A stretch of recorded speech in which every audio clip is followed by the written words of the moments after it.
પ્રણામ વિદ્યાર્થી મિત્રો, માધવ વિદ્યા સંકુલના ઓનલાઈન ટીચિંગમાં આપનું સ્વાગત છે. મિત્રો, આપણે વિડીયો નંબર 3 પાર્ટ 3માં આપણે સંખ્યાત્મક માહિતી, ગુણાત્મક માહિતી એમાં સતત ચલ, અસતત ચલ વિશે અભ્યાસ કર્યો.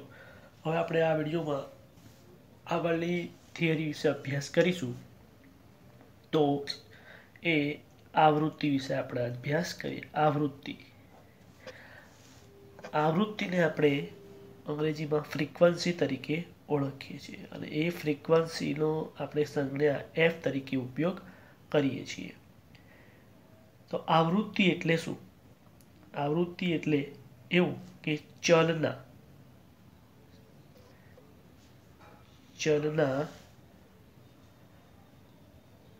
મૂલ્યના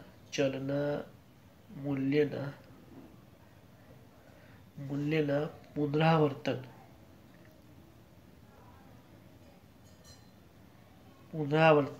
દર્શાવતી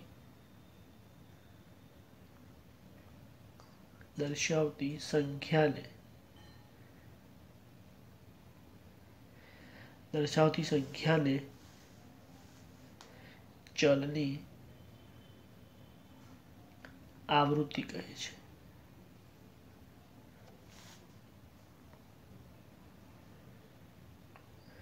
મિત્રો, આ આવૃત્તિ જે પ્રેક્ટિકલ છે, જ્યારે દાખલાની શરૂઆત કરીશું ત્યારે આપણે વ્યવસ્થિત તેની વધુ સમજૂતી ખબર પડશે. પણ થિયરીમાં તમારે યાદ રાખવાનું છે કે ચલના મૂલ્યના પુનરાવર્તન દર્શાવતી સંખ્યાને ચલની આવૃત્તિ કહે છે.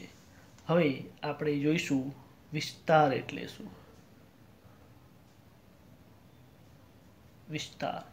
તો વિસ્તારને આપણે રેન્જ તરીકે ઓળખીએ છીએ અને વિસ્તારની સંજ્ઞાને આપણે આર તરીકે દર્શાવી શકાય.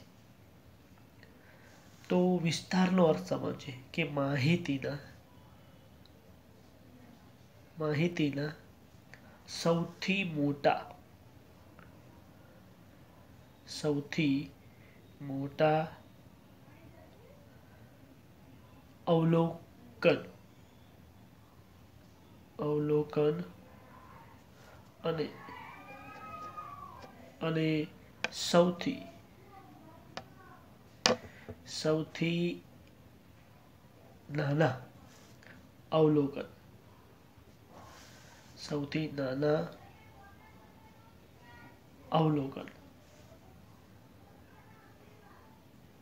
અવલોકનની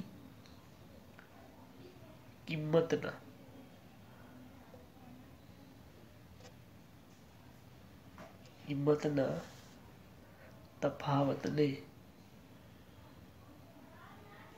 તફાવતને વિસ્તાર કહેવામાં આવે છે.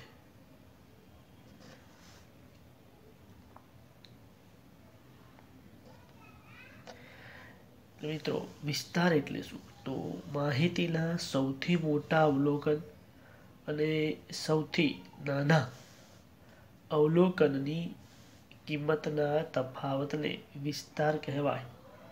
બરાબર છે? તો આ હતી વિસ્તારની સમજૂતી. હવે આપણે આગળ જોઈશું વર્ગ કે વર્ગ અંતરાલ.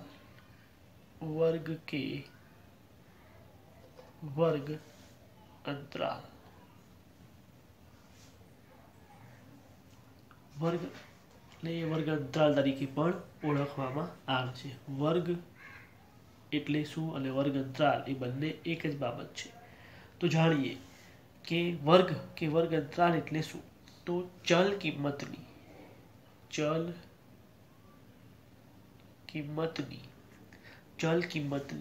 બે નિશ્ચિત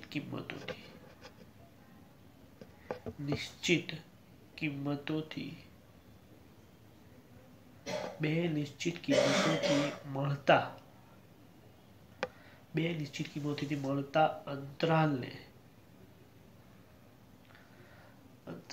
વર્ગ કે વર્ગ અંતરાલ કહે છે.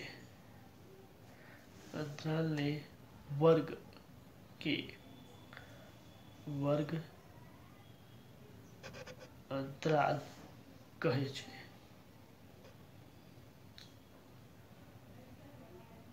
જેમ કે 10 થી 14, 15 થી 19 વગેરે. તો મિત્રો આ હતું વર્ગ કે વર્ગ અંતરાલ વિશે સમજૂતી, કે ચલ કિંમતની બે નિશ્ચિત કિંમતોથી મળતા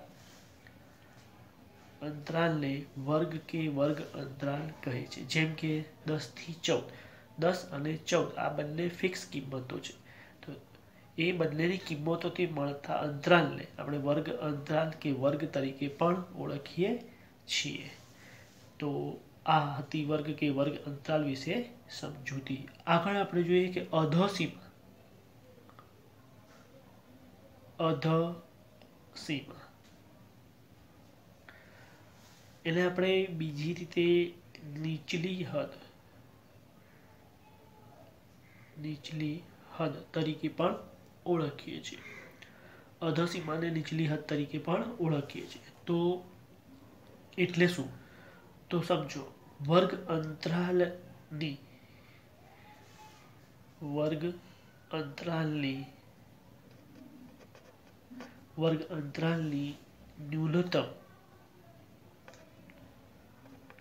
ન્યૂનતમ કો કે પછી લઘુત્તમ કો ન્યૂનતમ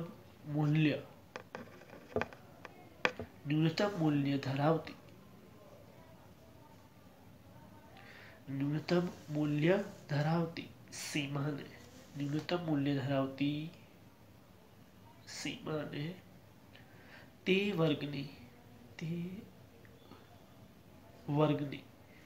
અધસીમા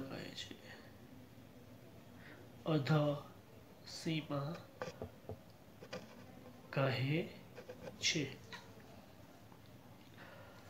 જેમ કે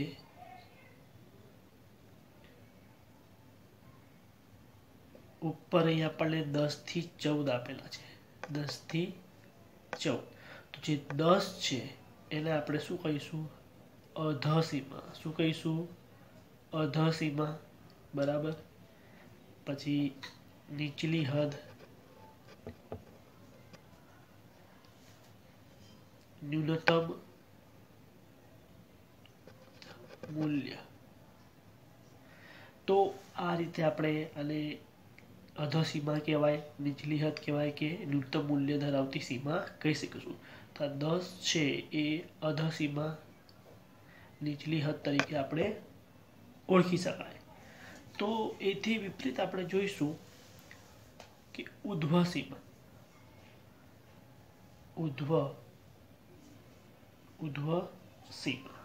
એટલે આપણે ઉપલી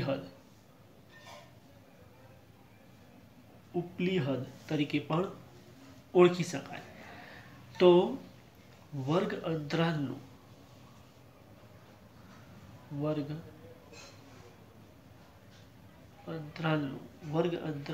મહત્તમ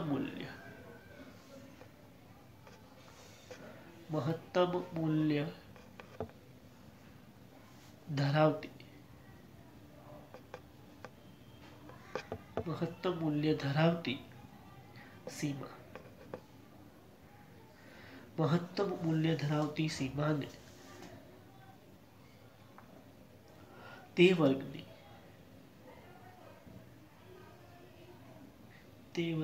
ઉર્ધ્વસીમા કહે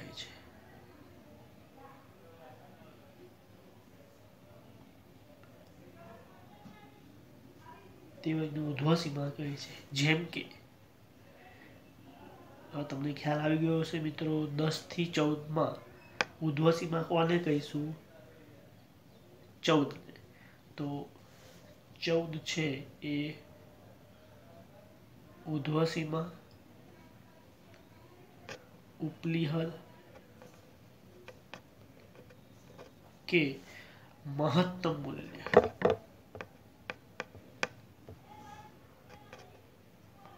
તરીકે આપણે ઓળખીશું. તો મિત્રો આ હતી ઉર્ધ્વસીમા, ઉપલી હદ, અધસીમા, નીચલી હદ ની સમજૂતી. હવે આપણે આગળ સમજૂતી મેળવીશું નિવારક સ્વરૂપ વર્ગ અંતરાલ. તો સમજીએ નિવારક સ્વરૂપ વર્ગ અંતરાલ. તો નિવારક સ્વરૂપ વર્ગ અંતરાલ એટલે શું? તો જે વર્ગ અંતરાલમાં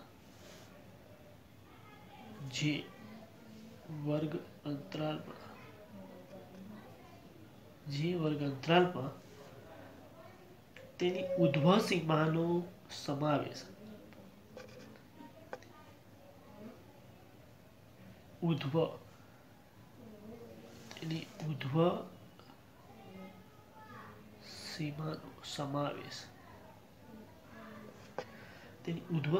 સમાવેશ તે વર્ગ અંતરાલમાં ન કરતા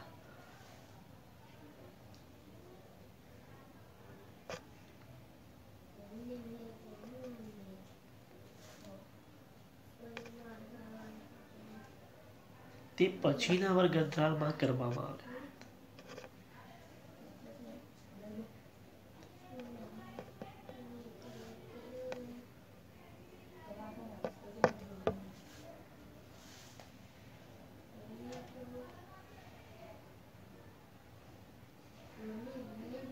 જે વર્ગ અંતરાલમાં કરવામાં આવે તેને નિવારક સ્વરૂપ વર્ગ અંતરાલ કહે છે.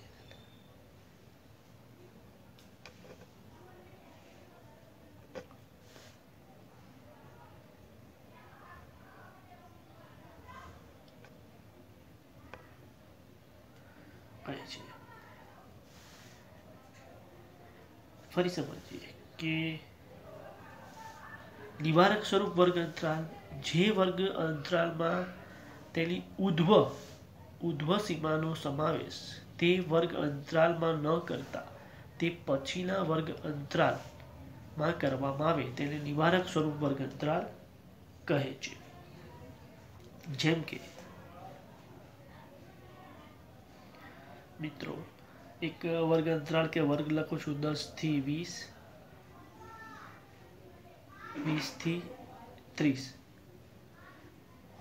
અને 30 થી 40. અહીં 10 થી 20 માં 20 છે એ પ્રથમ વર્ગની શું કહેવાય છે? ઉધ્વ સીમા. બરાબર, 20 છે એ પ્રથમ વર્ગની ઉધ્વ સીમા કહેવાય છે.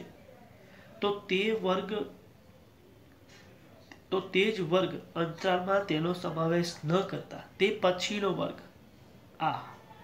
તે પછીનો વર્ગ છે 20 થી 30 એની જે અધઃ સીમા છે, કારણ કે 20 બંને જગ્યાએ છે. આ પહેલા વર્ગ માટે 20 એ ઉધ્વ સીમા છે, બીજા વર્ગ માટે 20 એ શું થઈ ગઈ? અધઃ સીમા. તો અહીંયાનો સમાવેશ કરતા પછીના વર્ગ એટલે અહીં એનો સમાવેશ કરવામાં આવે. આવા સ્વરૂપનું જે વર્ગ અંતરાલ છે એટલે આપણે નિવારક સ્વરૂપનું વર્ગ અંતરાલ કહીશું. બરાબર.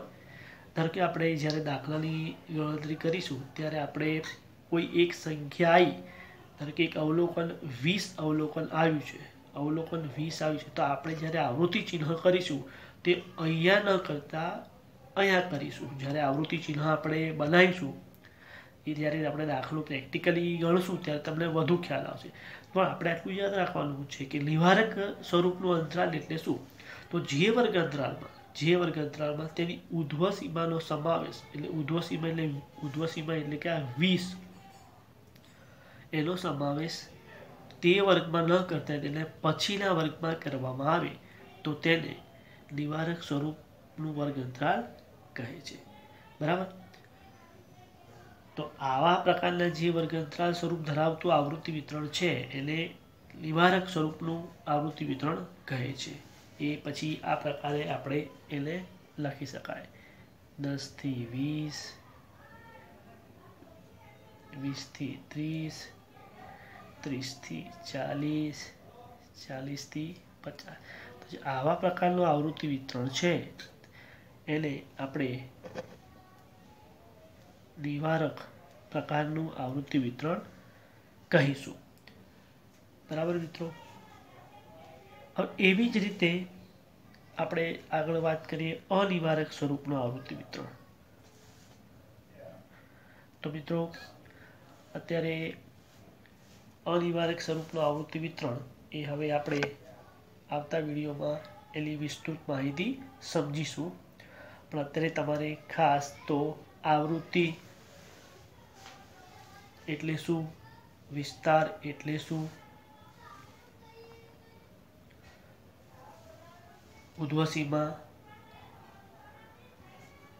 નિવારક સ્વરૂપનું વર્ગ અંતરાલ, અધસીમા આ વિશે તમને સમજૂતી મેળવી. વધુ સમજૂતી મેળવવા માટે જો તમને કદાચ ખ્યાલ ના હોય તો ફરી વખત તમે આ વિડીયોને સાંભળજો. હવે આવતા જે વિડીયો લેક્ચર છે એમાં અનિવારક સ્વરૂપનું વર્ગ અંતરાળ વિશે માહિતી સમજીશું અને વધુ આગળ અભ્યાસ કરીશું. તમારે તમારા હોમવર્કના ચોપડામાં અત્યારે વિસ્તાર, વર્ગ કે વર્ગ અંતરાલ, અધસીમા, ઉધ્વસીમા એટલે શું તેનો અર્થ અને એની સમજૂતી તમારે તમારા હોમવર્કમાં ચોપડામાં લખવાની રહેશે. પ્રણામ.